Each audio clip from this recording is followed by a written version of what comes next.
लोकसभा चुनाव की उठापटक और फाइनली एक बार फिर मोदी सरकार बनने के बाद बिहार से बड़ी खबर आ रही है। नीतीश कुमार ने अचानक मंत्रिमंडल और मंत्रिपरिषद की बैठक बुला ली है। नीतीश कुमार की बैठक में कई बड़े फैसले हो सकते हैं। नीतीश कुमार की बैठक इसलिए भी चर्चा में है क्योंकि लोकसभा चुनाव के बाद नीतीश कुमार सभी की नजरों में है। इस बार लोकसभा चुनाव में बीजेपी को अकेले बहुमत नहीं मिला है। एनडीए की सरकार काफी हद तक नीतीश कुमार और चंद्रबाबू नायडू पर निर्भर है। लोकसभा चुनाव में बिहार में नीतीश कुमार को 12 सीटें मिली थीं। ये साल 2019 के चुनाव परिणाम से 4 सीटें कम हैं। चुनाव परिणाम के बाद नीतीश कुमार के पलटी मारने के भी कयास लग रहे थे।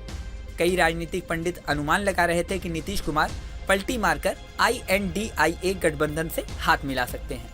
नीतीश कुमार पहले भी पाला बदलने के लिए प्रसिद्ध रहे हैं और जब INDIA गठबंधन को बनाने की शुरुआत हुई थी तो नीतीश कुमार लीड रोल में भी दिखाई दिए थे। ऐसे में उनके दल बदल को लेकर बहुत सारे अनुमान लगे, लेकिन अभी तक नीतीश कुमार पूरी तरह एनडीए के साथ खड़े हैं।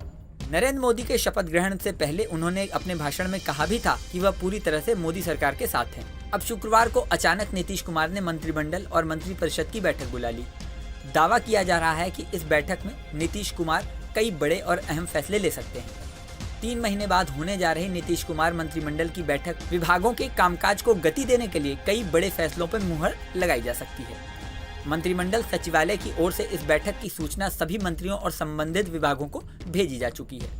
15 मार्च को नीतीश मंत्रिमंडल की आखिरी बैठक हुई थी। इसके बाद चुनावी आचार संहिता प्रभावी होने के चलते कोई बैठक नहीं हो सकी।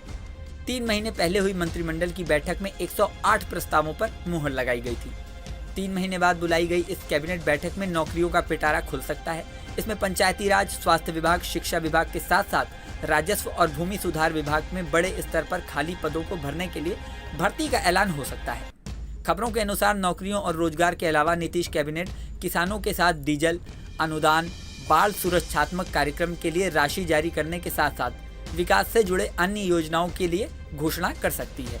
दरअसल बिहार में बेशक एनडीए गठबंधन को 40 में से 30 सीटें मिल गई हों, लेकिन पिछले चुनावों से ये आंकड़ा कम है और INDIA गठबंधन बिहार में मजबूत होता दिखाई दिया है।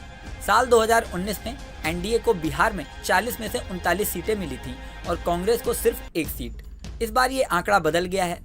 एनडीए 39 से घट के 30 पे आ गई है, जबकि INDIA गठबंधन ने 10 सीटें जीत ली है। ये बात बिहार विधानसभा के मद्देनजर एनडीए के लिए खतरे की घंटी मानी जा रही है।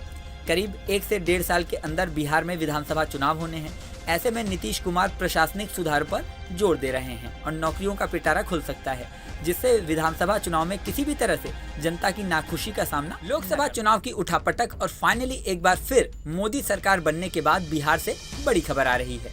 नीतीश कुमार ने अचानक मंत्रिमंडल और मंत्रिपरिषद की बैठक बुला ली है। नीतीश कुमार की बैठक में कई बड़े फैसले हो सकते हैं। नीतीश कुमार की बैठक इसलिए भी चर्चा में है क्योंकि लोकसभा चुनाव के बाद नीतीश कुमार सभी की नजरों में है। इस बार लोकसभा चुनाव में बीजेपी को अकेले बहुमत नहीं मिला है। एनडीए की सरकार काफी हद तक नीतीश कुमार और चंद्रबाबू नायडू पर निर्भर है। लोकसभा चुनाव में बिहार में नीतीश कुमार को 12 सीटें मिली थीं।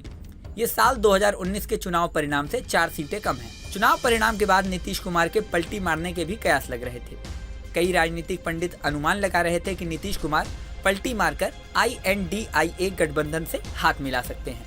नीतीश कुमार पहले भी पाला बदलने के लिए प्रसिद्ध रहे हैं और जब INDIA गठबंधन को बनाने की शुरुआत हुई थी तो नीतीश कुमार लीड रोल में भी दिखाई दिए थे। ऐसे में उनके दल बदल को लेकर बहुत सारे अनुमान लगे, लेकिन अभी तक नीतीश कुमार पूरी तरह एनडीए के साथ खड़े हैं।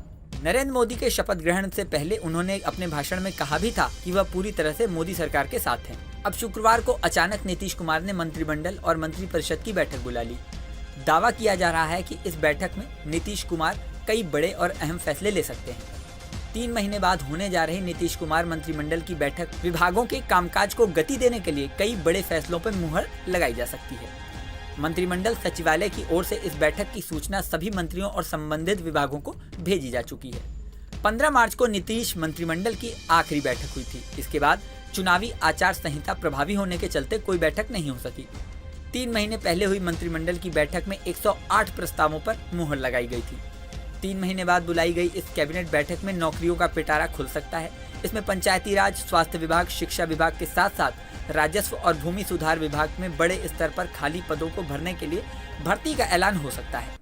खबरों के अनुसार नौकरियों और रोजगार के अलावा नीतीश कैबिनेट किसानों के साथ डीजल, अनुदान, बाढ़ सुरक्षात्मक कार्यक्रम के लिए राशि जारी करने के साथ साथ विकास से जुड़े अन्य योजनाओं के लिए घोषणा कर सकती है।